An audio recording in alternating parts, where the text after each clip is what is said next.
So, without further ado, let's hear from our judges quickly. Let me just introduce our judges. Hi, I'm Melody Lang, and I'm CEO of MP Education, an advisory and investment company.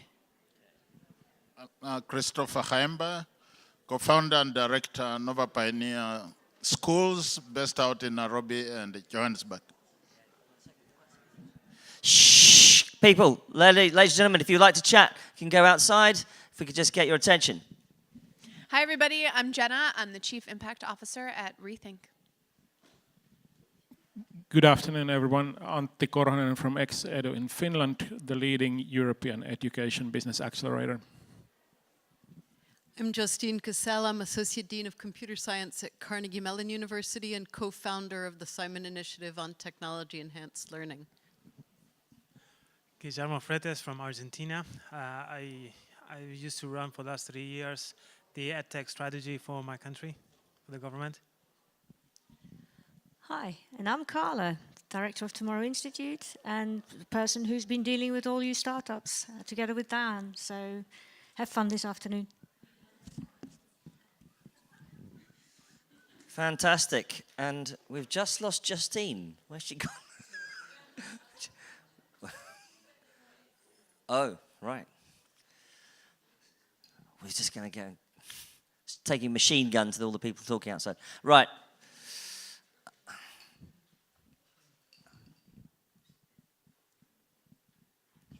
Can you just tell her to come back? Justine? Okay. That's what happens when you have a conference with educationalists. We're always going, shh. Right. First up, ladies and gentlemen, let's have a big round of applause for 3 minutes to pitch Langbot.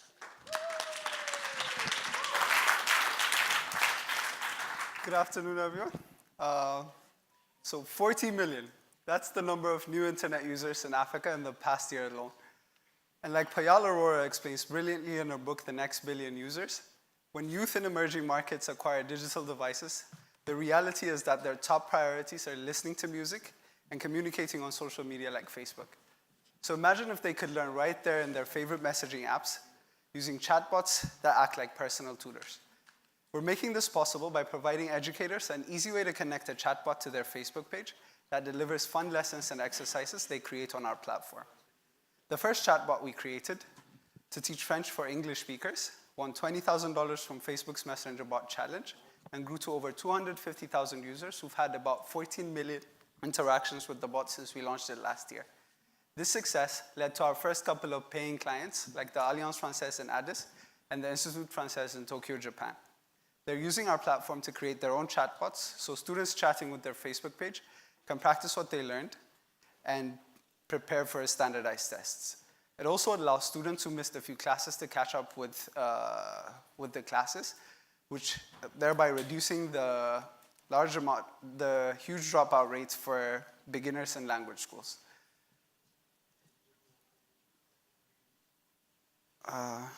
These bots use spaced repetition to help students remember what they learned,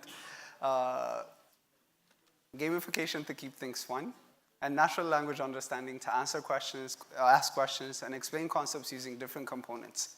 As for the schools, on top of making it easy to create and manage these lessons, it allows them to keep track of their students, message individual students, or whole classes through Facebook Messenger. And we charge them a small amount per student, which allows them to package it into their tuition fee. My name is Nati, and I'm the co-founder and CEO of Langbot. And I've spent over 5 years developing software for clients around the world. My co-founder, Remy, who has a master's in linguistics, has over 8 years experience working with language institutions around the world. And our ultimate goal is to allow great educators to create a chatbot version of themselves so they can reach the next billion where they're spending their most time on the internet. And our immediate goal is to make language learning easier, fun, and conversational while providing lessons in local languages by partnering with the right schools like the Alliance Française. Learning a new language creates a whole new world of opportunities for people. Help us make it easier for millions in Africa and around the world by supporting Langbot. Thank you.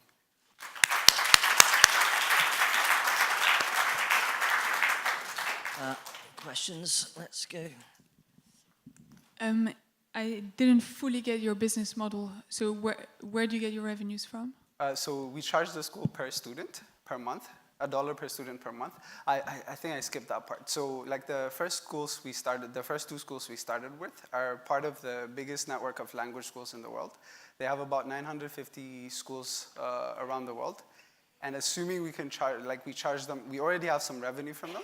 And assuming we can get into at least half of the schools, charging them just $1 per student per month, it's about $3.5 million in annual recurring revenue. So we charge them per student, and they package it into the tuition fee. So it's a B2B2C model.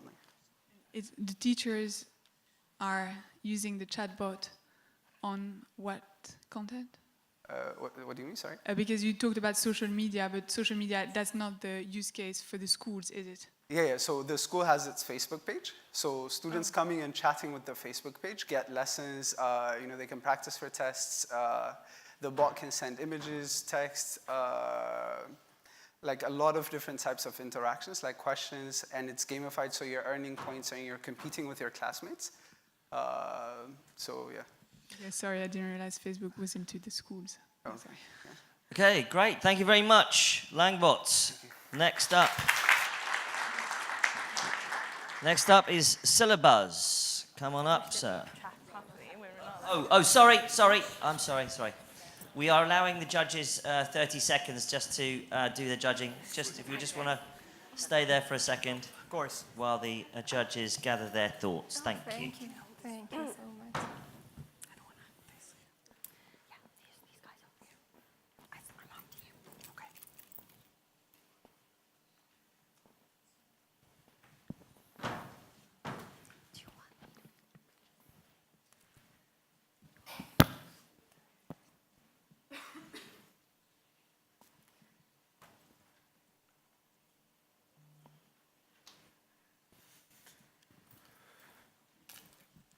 Okay.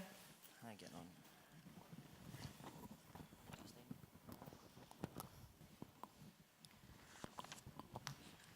on. Okay, let's hear now from Syllabuzz.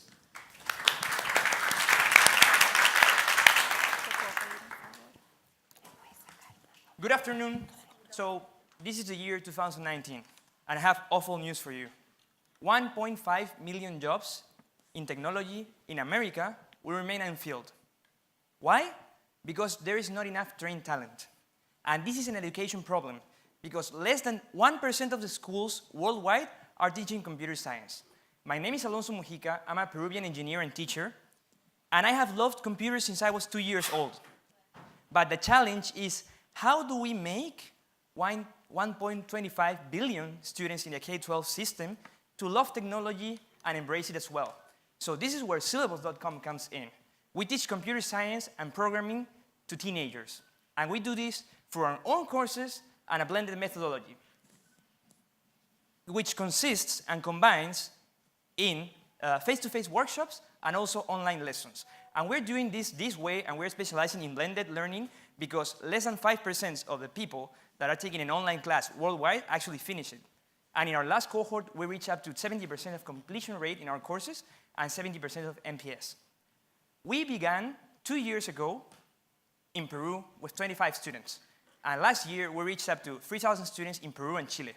Also, we have developed and sales for more than $65,000 in our B2B model. And recently, in December, we expanded to B2C, and we have been operating this simultaneously in 4 cities in Peru and Chile. We're looking to expand through a franchise model where we design our own curriculum and education model and standardize operations. So this, we expand through local franchisors. We're a combination of people that loves technology, loves education, and loves digital business. And also, we have committed into our board 2 former ministers of production and education of Peru. So we're a very passionate team about computer science and education. We are looking to raise $120,000 in investment so that we can standardize and consolidate our education model and operation standards, so we're ready to scale and expand internationally.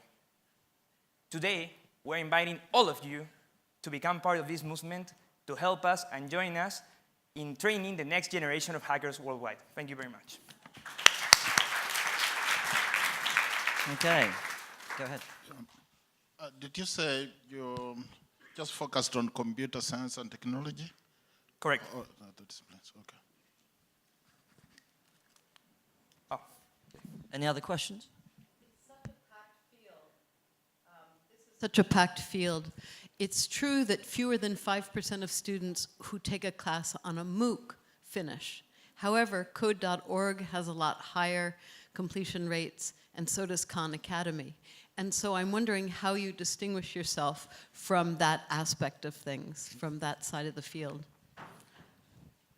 We use a different methodology that is more concentrated and focused on blended learning, while the other current platforms are more in the online side of the learning right now. So that means that you depend on teachers in schools to have the training to use your work. How do you do that? We develop community of teachers in each city and country where we operate. So we train them, and they deploy our courses in all the cities where we operate. So Right. we're very focused on training the trainers. Thank you very much, Syllabus. Thanks very much. And we'll just let the judges do the marking. We've got marking and everything in here. You name it. There'll be an exam later. I hope you're all paying attention. Just give them 30 seconds to check their notes. Thank you.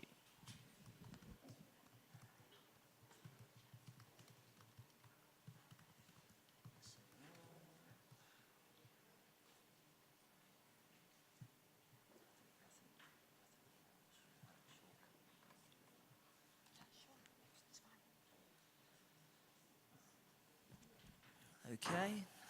Okay, everybody? Right.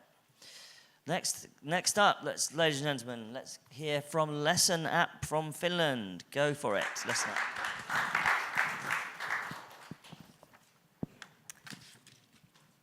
We have a global learning crisis.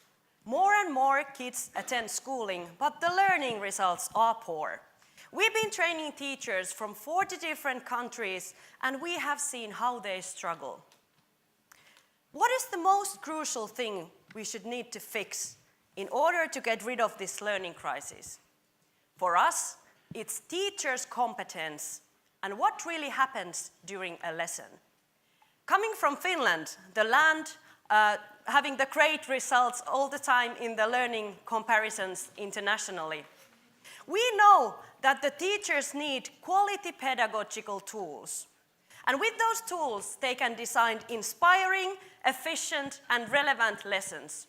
And with that know-how, they can reach the learning results which are excellent.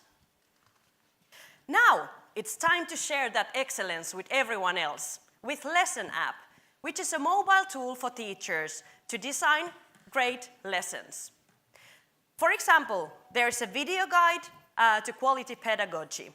There's a hands-on tool to create innovative lessons, and also this innovative lesson structure.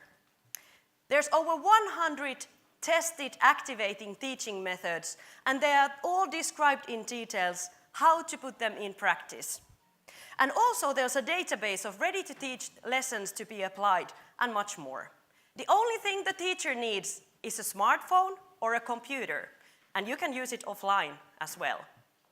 We offer the basic tool and the basic version for free for everyone. The premium version has other features as well, and we sell it B2B, B2C with the yearly license. There is some competition in the market, but there is no other single solution which would provide pedagogical support for lesson planning. We're a team of 5 enthusiastic people, and we want to see the change in education. We have technological and pedagogical knowledge, and also earlier experience how to run international business. Within 1 year, we have created the basic version, premium version, and gained first 1,000 users. We aim to reach 300,000 users within few years. We have raised 45,000 euros and also invest our own money. How are we going to grow? There are 65 million primary and secondary educators around the world, so it's a huge market. Lesson App is currently in English, but in pipeline there are the language versions to get an even bigger market area. We have just started collaboration with the Ministry of Education in Malta, and we've been approached by many teacher training institutions, universities, publishers, and companies who were really impressed by Lesson App. Thank you.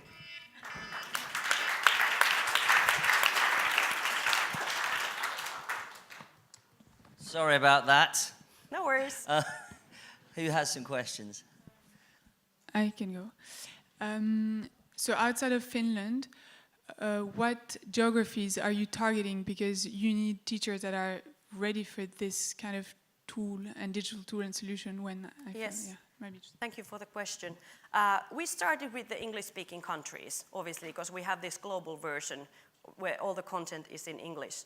So first we thought that maybe not the teacher in US or Australia, they don't need this kind of tool. But it was surprising for us that they said, we want to have this, we need new ideas. We want to connect with other teachers around the world and also get new pedagogical tools for them as well.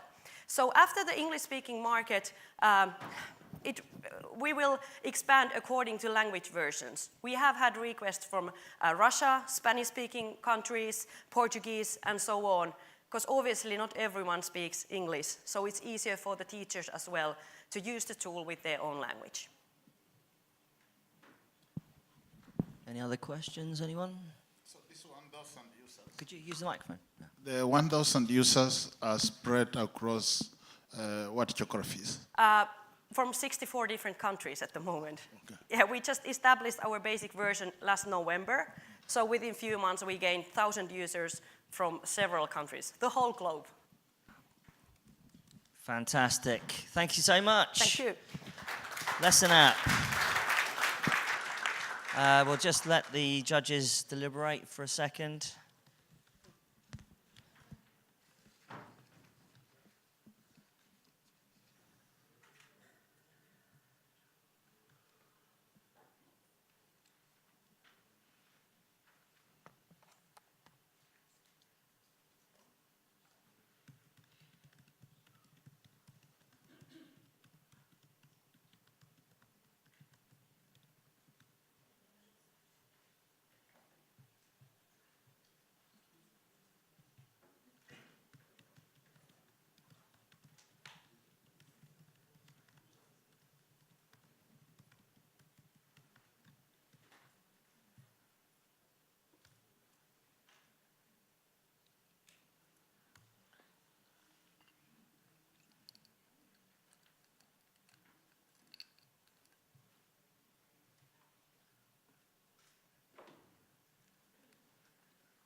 Okay.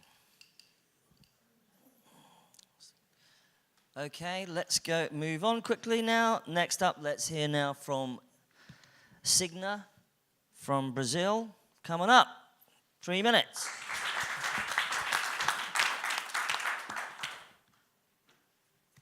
Good afternoon. Did you understand anything? That was the feeling. This is the way that my deaf father feels like, and 306 million deaf people in the world, every day, when the information is not accessible in their first language, sign language. As with 80% of the deaf people in the world, my father is not able to read. Therefore, the existing education options do not work for him. But that's why we created Signa, to bridge this huge gap. We train deaf people for their educational and professional activities by bringing together the deaf instructors from the community who have something to share, and we train them how to turn their knowledge into online course. All our content is built take into consideration the deaf culture with video class created in sign language and subtitles. We also offer for the students activities and customer support in sign language. We provide all this in Cigna's e-learning platform where they can find all the features and usability created and designed exactly for deaf people. Cigna builds its own course, but we also open our platform for the teachers from the community to add their own course and get some extra additional income, passive income for them. Our business model, it's B2C. So we sell the training course for the deaf community, and we sell the sign language course for the hearings. Our teachers, they get commission for each sale. And a 1% worldwide market share will allow us to reach 25 million people, which means $1 billion revenue, $1 billion every year for us. So in the last 2 years, we have had 33 courses, 2,050 students, and we have had $100,000 revenue. And it's all possible because of our amazing team. I am Fabiola, the CEO, Leandro is the CMO, and Icaro is the CTO. So we all work full-time towards our mission with 6 more people. So we are a group of people, hearing and deaf Brazilian entrepreneurs aiming to be the Udemy for the deaf community. Thank you. Fantastic. Questions? Hi. Sorry, Guillermo. I'm very interested in this because, you know, the deaf languages across the world and even within countries, there are lots of variants. So how do you deal with that? Yeah, so this is the thing, and that's the main reason that we started to provide for the teacher a course that we called like production. So we learned how to make this online course, and now we are teaching them how to create it. So the idea is every time that we go to a country, so we are aiming to go to the next one right now, so our job is not going to be really like to create everything from zero, but instead we are going to be using the resource that they already have in this country. So they have the power, they have the knowledge, we are just here to help them to get it together and put it online. Yeah, quick one. Thank you again. Could you share a little bit about the distribution model in terms of how you're expanding to other countries? You already shared about that, but the distribution model that you are pursuing to reach your audience. You mean like which channel you use? Yes, how you're going to, because you said it's a B2C model. Yeah, yeah. Can you explain a little bit about, more about that? How you're planning to reach to your audience? How you're planning to monetize that? Yeah. So I told you guys that 80% of them, they are not able to read, but it doesn't mean that they are not using Facebook. So this is the big thing, because Facebook is actually helping them to be part of a group, and also like through just learning how to use it instead of reading it, they are able to use. So all our markets, they are on Facebook. We use other channels. Right now we're starting to use the community to sell it for us and to get 20% of commission, because that's what we pay for Facebook anyways. We don't want to put a lot of money on Facebook, right? So we want to give it to the community. So we are trying to make this transition. So Brazilian Sign Language is quite a famous sign language, and that was part of my graduate school studies, I have to say, with sign language. And it's quite famous because it's a country where even the First Lady participates in thinking about sign language. But most countries are not that lucky. Yeah. Even in Brazil, I know there's been a huge shortage of teachers for sign language schools. So who are these teachers in the community to whom you're appealing? And in other countries where there's even less interest in sign language and sign language teaching, where are you going to find people? Yeah. So we have it clear that depends on the country, you're going to need to build different type of course. Like in Brazil, we can find them because we also have university for deaf people. Even it's the biggest challenge that we have in our business, because we know how to create the content, they love the content, they pay for it, but the biggest challenge that we have, indeed, it's to find the teachers. But when we do find them, it doesn't mean that they're going to create just one course. So usually, like all the teachers that we have, they have been creating the course. So that's the way that we do in Brazil. And other countries, we have it clear that we might need to start with sign language first. Okay, great. Thank you so much. Next up, we'll just give the judges a minute to just make some notes.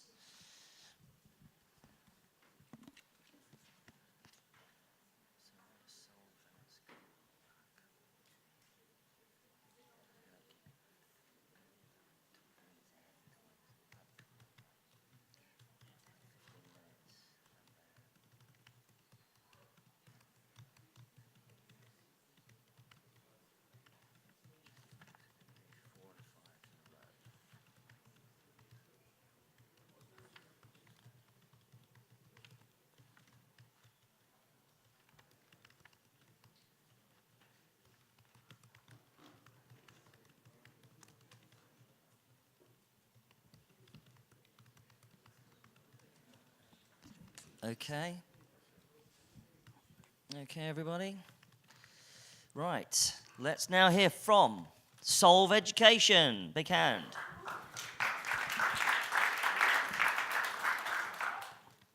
Dina, like all of us, just wants a better life for her family. She's a single mom in her 20s with a teenage daughter. She got married at the age of 13 and had to start work to support her family when her husband left. For her and the 263 million young people out there, they do not have a choice of wanting to go to school, no matter how many schools we build or how many teachers we train because of economic, political, cultural reasons, etc. So how do we bring the schools to them? Well, good afternoon, everyone. I'm Janine from Solve Education. Solve Education revolutionizes how people learn through our educational game app. Leveraging on mobile technology, we prepare young people for the workforce of the future by first building them with the strong fundamental skills of English and math, then equipping them with job-specific skills, and lastly, linking them up with job opportunities through our platform, Solve Employment. To date, we have brought on over 13,000 students, and with that, we have achieved a 5 times retention. We have achieved a 5 times retention as compared to an average mobile game. And with evidence-based pedagogy, we have shown strong correlation between learning efficacy and engagement. And we are able to deliver such strong results really because of the diversity of our team. We are a team of educators and pedagogists, game engineers, and experienced entrepreneurs, all crazily passionate to solve this problem. While our product is specifically designed for out-of-school young people, what we have found is that it's also applicable in the school environment as a supplement. So that's why we have to date garnered interest over 150 schools, and they are mainly in Indonesia, India, and the Philippines. And that leads me to our business model. Learning with us is completely for free, and what we do charge is access to our learning analytics portal, which headmasters, teachers, parents, or even heads of NGOs are able to follow the progress of the students, and more importantly, understand how they can help support the students in their learning journey. So with that, I look forward to your support in what we do, and welcome any questions. Thank you. Questions? Go ahead. Who's on your team with the expertise to build this app? So our game producer, Jack, he's ex-Warner Brother Games, ex-Nintendo Games person, so he understands game mechanics and how to keep people motivated. And from the content and education side, Talita heads our content team, and she's our pedagogy in-house. She has a master's in education from UCL and also an ex-Fulbright scholar. And so with her, she also brought in the whole Fulbright community to help contribute.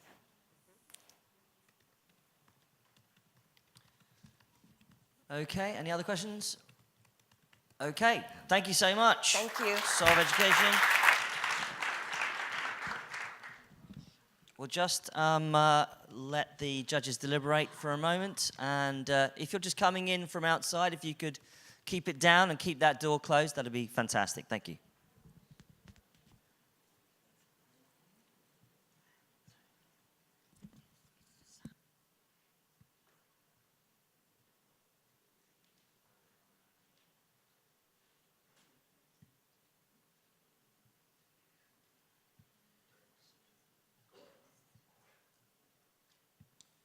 Okay, judges, we ready? Cool. Okay, let's now hear from Kuala from Chile. Thank you, and good afternoon. My name is Erika Castro. I'm from Chile. I'm CEO of Kuala. First, I would like to apologize because my English is not so good, but maybe I did a little support. But my problem with the English has no comparison with the huge problem we have in education. According to World Bank Group, we are living a global crisis in learning for two factors. First is a pedagogical and organizational dimension into the school. Second factor is called by PISA as non-cognitive skill. In this last dimension, violence is a big problem around the world.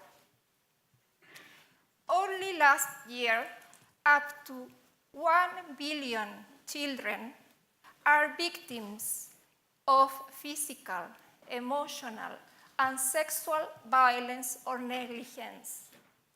7 out of 10 students are suffering bullying in the school in Latin America. Then, according to UNICEF, violence affects kids' learning and their lives deeply.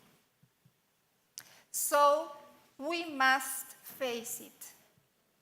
Our solution is Mogan, video game-based method for developing ethical and emotional intelligence to reduce violence at school and their lives. Mogan has 3 tools. The main tools is a video game for a student.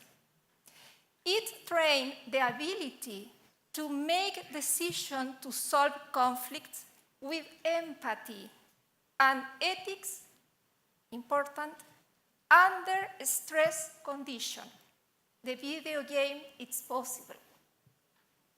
The second tool is for teacher apps first, which present the result of the answer given by a student to the video game in real time. And the second tool for the teacher is an e-learning platform where teachers improve their competence to guide and track student learning. But which is our projection in educational market? Okay. I'll tell you what, we've got lots of time, so just finish. Go. Yes.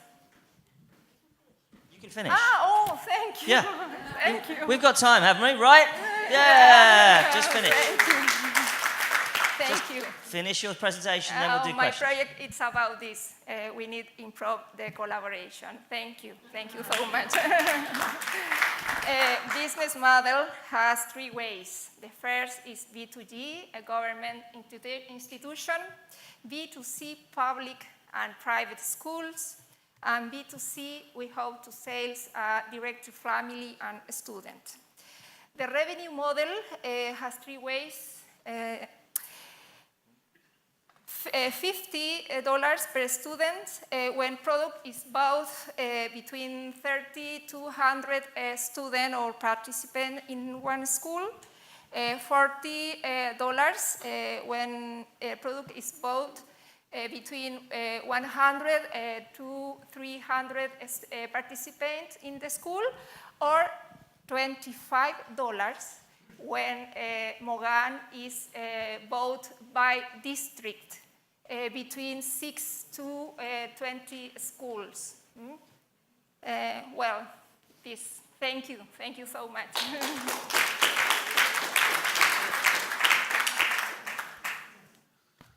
So thank you again for sharing. Yeah. May I go first? It's okay?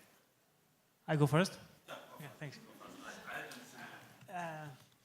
Could you share with us a little bit about, I guess these are situations that in a way they are very personal, and how families or even schools want to expose and to share and to teach. You know what I mean? Are very personal in a way, on how you want to address it. How do you handle, because I mean, when I say this, then it's very difficult to do something standardized for everyone. How do you manage the one-to-one request that you may get? Do you understand? In the video game? No, I don't understand. Sorry. You want me to do it in Spanish quickly? Yeah, okay. Do you mind? Esto tiene, mi sensación es que tiene un impacto, es muy personal como cada familia o cada escuela quiere que expliques o que enseñes a través de este juego. Entonces ahí no sé, es más difícil estandarizar una solución. ¿Cómo es el approach de ustedes para lidiar con esos casos individuales, si se entiende? Sí. ¿Cuál es el marco conceptual? Bueno, claro, el marco conceptual tiene la filosofía y la línea y la visión de ustedes, no necesariamente se ha compartido masivamente, ¿se entiende? Sí. The main concept is we have two marco. Yes, two. The ethical dimension it's based in the theory Colbert, and the human rights. It's two values based. You understand? Yes. Then we need to explain the school what is the mark. To learn this our values about the peace between students. It's an answer for you? Yes. Yeah. Okay. Thank you. Yeah. Then my question was for the video tool. How many students, that's specifically used by students, how many of them have signed up to use it? And the age? Yeah, no, the number of students. The number. It's per classroom. Then it's between 30 or 40 students per classroom. Each student have a computer. In computer, they play the video game. Okay. How many have...